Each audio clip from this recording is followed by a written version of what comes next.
Hello everyone, welcome to study IQ. Study IQ के इस video में मैं सन 2017 की 50 सबसे ज़्यादा इंपॉर्टेंट कमेटी या कमीशन या पैनल आपको बताऊंगा जो एग्ज़ाम में बहुत ही ज़्यादा इंपॉर्टेंट है। पहले तो ये समझ लीजिए कि आपको ये पता होना चाहिए कि एग्ज़ाम में क्वेश्चन किस तरह से आता है। कई बार कमेटी बनती है तो उसमें ये नहीं बताते इस कमेटी का हेड कौन होगा, उसमें पोजीशन बता देते हैं। फॉर एग्जांपल, सरकार ने कोई कमेटी बनाई तो उसमें यह बता देंगे कि इस कमेटी का हेड होगा नीति आयोग का वाइस चेयरमैन। अब ये वाइस चेयरमैन चेंज हो सकता है समय समय पर। फॉर एग्जांपल, अरविंद पंगरिया, अभी तक वो नीति आयोग के वाइस चेयरमैन थे पर अभी उन्होंने रिजाइन कर दिया है, अभी कोई नहीं है। तो कई बार क्वेश्चन में ऑप्शन में नाम लिखा होता है, कई बार लिखा होता है पोजीशन। तो नाम भी पता होना चाहिए और अगर इंपॉर्टेंट हो तो पोजीशन भी पता होना चाहिए कमेटीज के अंदर। तो देखते हैं किस तरह से क्वेश्चन आते हैं। अगर आप किसी भी एग्जाम की तैयारी करना चाहते हैं जैसे एसएससी, बैंक या कोई भी गवर्नमेंट एग्जाम या यूपीएससी, तो हमारे best selling pen drive courses उपलब्ध हैं। आप हमारी वेबसाइट पर जाकर ज़्यादा जानकारी ले सकते हैं या फिर ये जो लिखे हुए नंबर है आप इन पर डायल कर सकते हैं। तो चलिए शुरू करते हैं।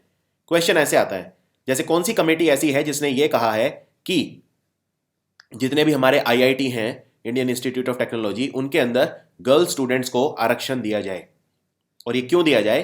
क्योंकि आईआईटीज का टारगेट है कि 2020 तक 1 लाख गर्ल स्टूडेंट्स आईआईटी में होनी चाहिए, 1 लाख। और ऐसा देखा जाता है कि आईआईटीज के अंदर जो स्टूडेंट सिलेक्ट होते हैं उनमें लड़कियों की संख्या काफ़ी कम होती है। इसके लिए इस कमेटी ने यह प्रपोजल दिया है कि 20% आरक्षण होना चाहिए, सुपर न्यूमररी सीट्स क्रिएट की जाएं। सुपर न्यूमररी का मतलब यह है कि जो मान लो किसी आईआईटी में अगर 500 सीट हैं तो अब इसका 20% यानी कि 100 और बढ़ा दी जाए स्पेशली लड़कियों के लिए, जिससे जो मेंस की सीट है वो कम ना हो। यानी जो जो मेल स्टूडेंट हैं उनकी सीट कम भी नहीं होंगी और गर्ल्स के लिए एक्स्ट्रा भी हो जाएंगी सुपर न्यूमररी सीट। ये रेकमेंडेशन दिया है टिमोथी गोंजाल्वेज कमेटी ने। अब ये टिमोथी गोंजाल्वेज हैं कौन? ये आईआईटी मंडी, मंडी है हिमाचल प्रदेश में, तो आईआईटी मंडी के ये डायरेक्टर हैं टिमोथी गोंजाल्वेज। तो इस तरह से क्वेश्चन आता है कमेटी से रिलेटेड। अगली कमेटी है justice Krishna committee. Justice Krishna जो हैं ये सुप्रीम कोर्ट के रिटायर्ड जज हैं और इनकी अध्यक्षता में कमेटी बनाई गई है मीटी द्वारा। मीटी मतलब ministry of electronics and information technology, electronics और सूचना प्रौद्योगिकी के लिए जो हमारा मंत्रालय है उसके द्वारा।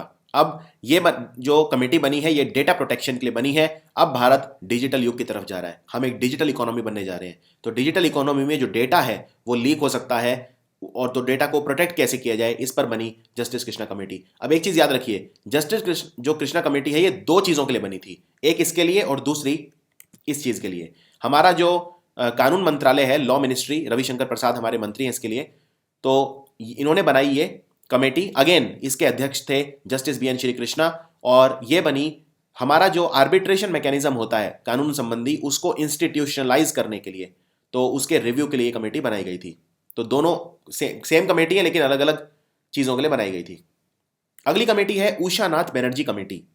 तो उषा नाथ बनर्जी जो है ये एक बड़े वकील हैं, ये एक सीनियर एडवोकेट हैं और ये कमेटी है हमारी ऑल इंडिया फुटबॉल फेडरेशन के द्वारा। जो फुटबॉल में क्या होता है कि क्लब होते हैं, तो एक क्लब जैसे मोहन बागान है, दूसरा है जैसे ईस्ट बंगाल। अब मोहन बागान से अगर ईस्ट बंगाल कोई खिलाड़ी ट्रांसफर होगा तो उस ट्रांसफर में कई बार कोई डिस्प्यूट हो सकते हैं। इनके डिस्प्यूट के निवारण के लिए बनाई गई उषा नाथ बनर्जी कमेटी, जो भी ट्रांसफर होते हैं फुटबॉल में उसके रेजोल्यूशन के लिए।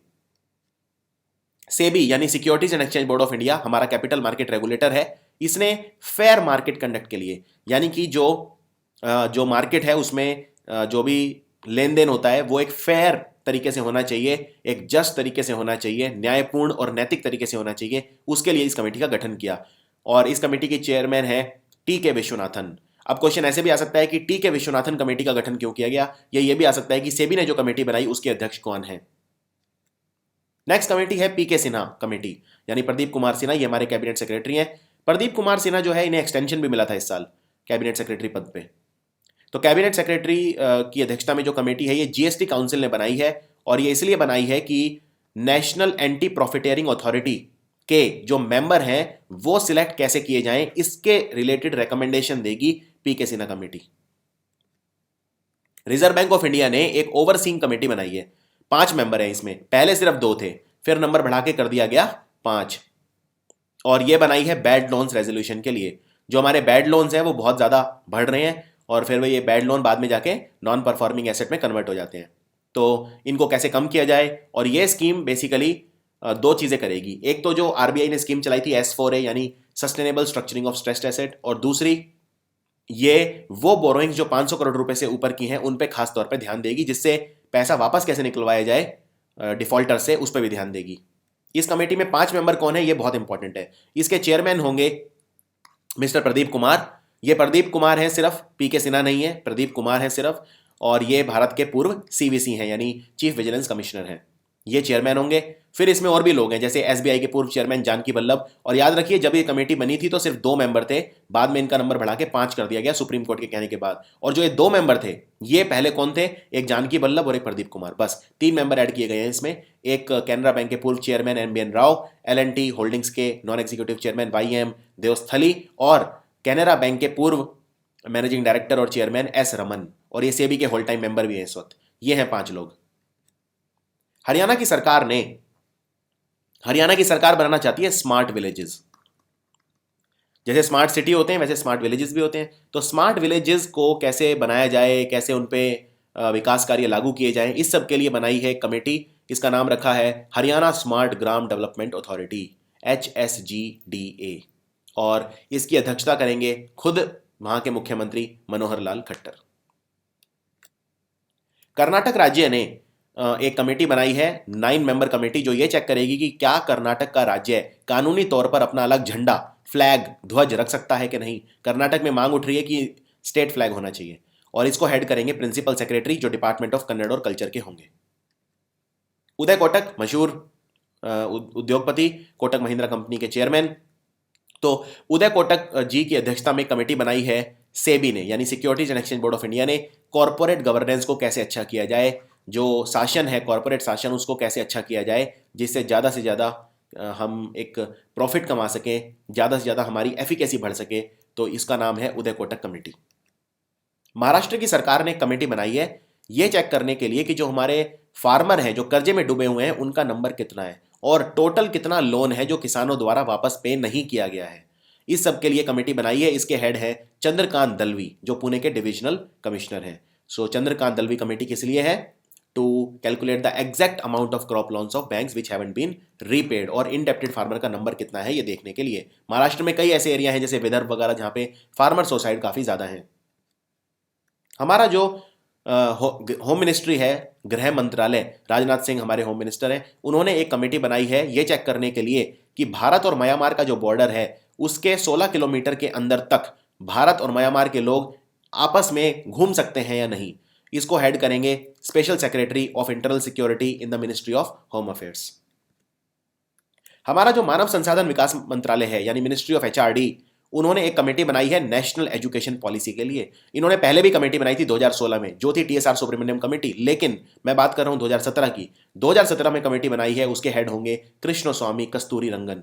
और ये कौन है, ये इसरो के पूर्व चीफ हैं, कृष्ण स्वामी कस्तूरी रंगन। पिछले साल जो कमेटी बनाई थी उन्होंने भी कई सारे संशोधन बताए थे, वो थी TSR Subramanian committee. TSR Subramanian हमारे एक्स कैबिनेट सेक्रेटरी भी थे। एक कमेटी याद रखिए, लोढ़ा कमेटी बनाई थी सुप्रीम कोर्ट ने BCCI में जो जबरदस्त करप्शन होता है उसको रोकने के लिए। तो ये 2014 में बनी थी, ये काम कर रही है सुप्रीम कोर्ट की गाइडलाइंस के हिसाब से। लोढ़ा कमेटी ने फिर अपने रिकमेंडेशन दिए, और लोढ़ा कमेटी के जो रिकमेंडेशन हैं वो BCCI भी तो एनालाइज करेगा। तो उसके लिए BCCI ने कमेटी बनाई है लोढ़ा कमेटी के जो रिफॉर्म्स हैं उनको एनालाइज करने के लिए। इसके हेड होंगे राजीव शुक्ला।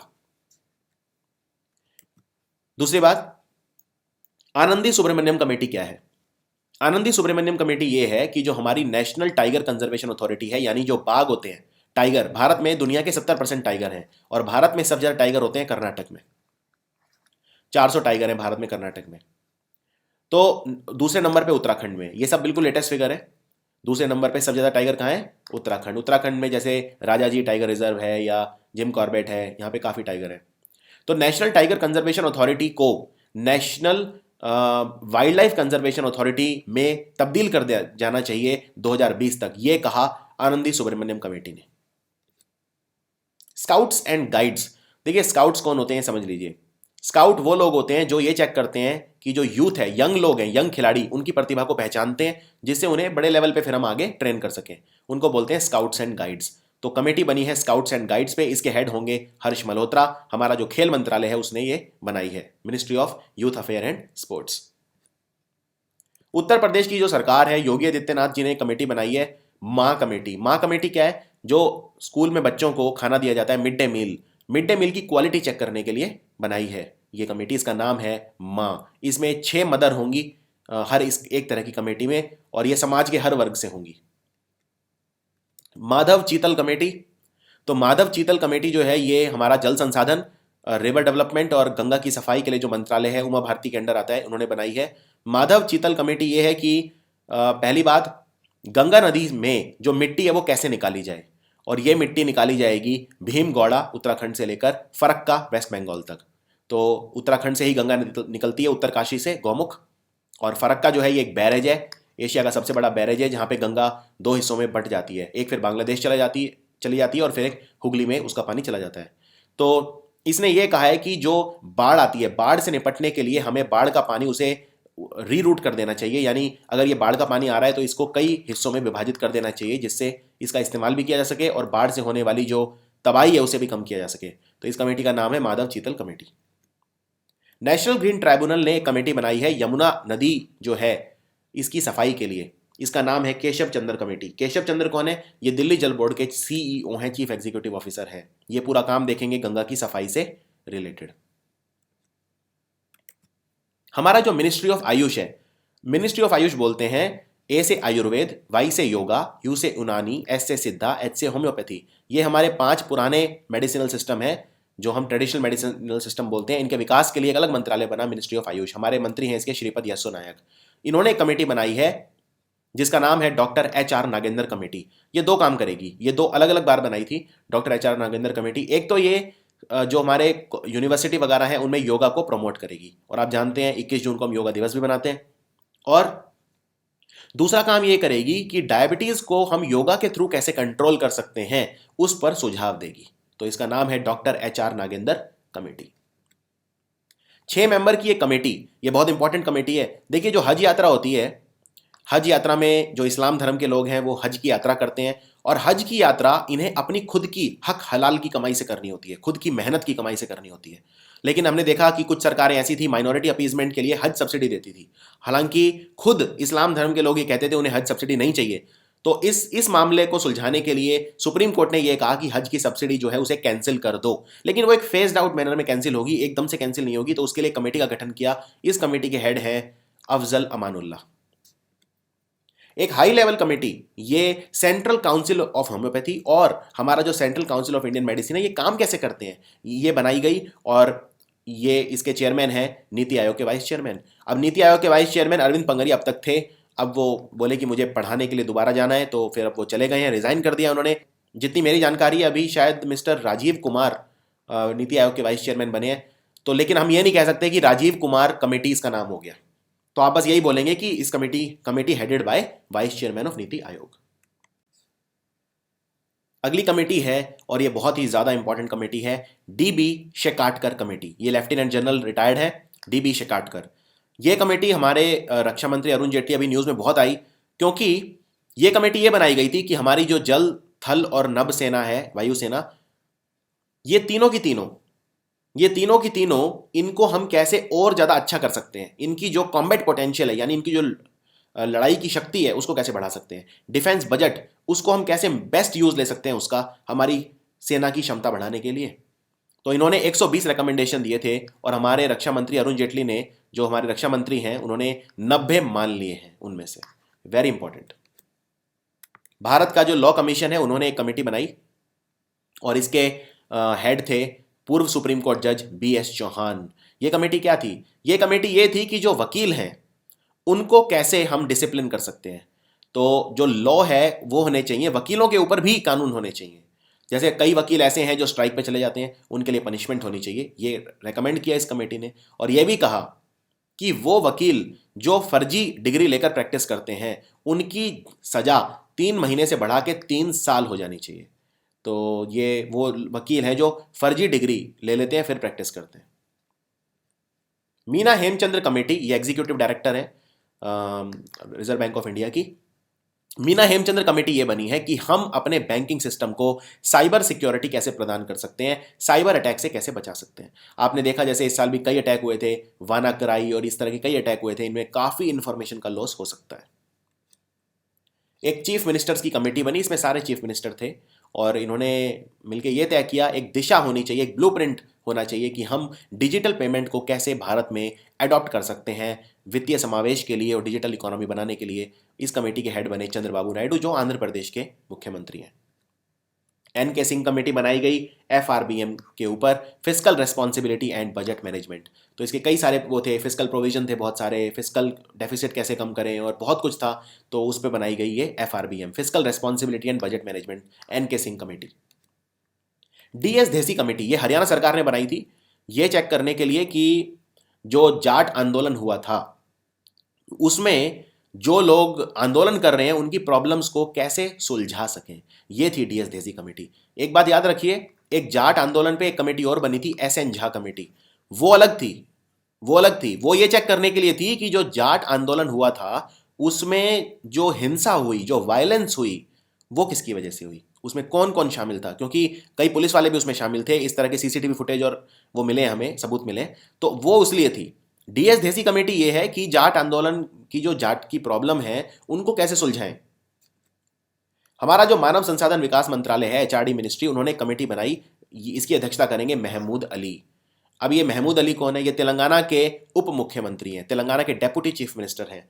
ये कमेटी ये चेक करेगी कि जो गर्ल एजुकेशन है भारत में वो इतना पीछे क्यों है, ये गर्ल एजुकेशन है उसमें क्या क्या सुधार होने चाहिए। इसके लिए एक सब कमेटी बनाई गई है जिसका नाम रखा गया है central advisory board of education यानी CABE। अब नाम से ही पता चल रहा है सलाह लेना यानी एडवाइस लेना, तो ये एडवाइस देगी, महमूद अली करेंगे इसकी अध्यक्षता। एक कमेटी, इसमें 33 मेंबर हैं, ये इसके हेड हैं चंद्रबाबू नायडू। चंद्रबाबू नायडू जो है ये आंध्र प्रदेश के मुख्यमंत्री हैं और ये कमेटी इसलिए बनाई है कि जो सागरमाला परियोजना है, सागरमाला प्रोजेक्ट, ये हम कैसे पूरा करें जल्दी से जल्दी। और आंध्र प्रदेश इसकी भारत में तट रेखा दूसरे नंबर पे सबसे बड़ी है गुजरात के बाद, तो गुजरात की सबसे बड़ी कोस्ट लाइन है, तट रेखा है, उसके बाद आंध्र प्रदेश की है।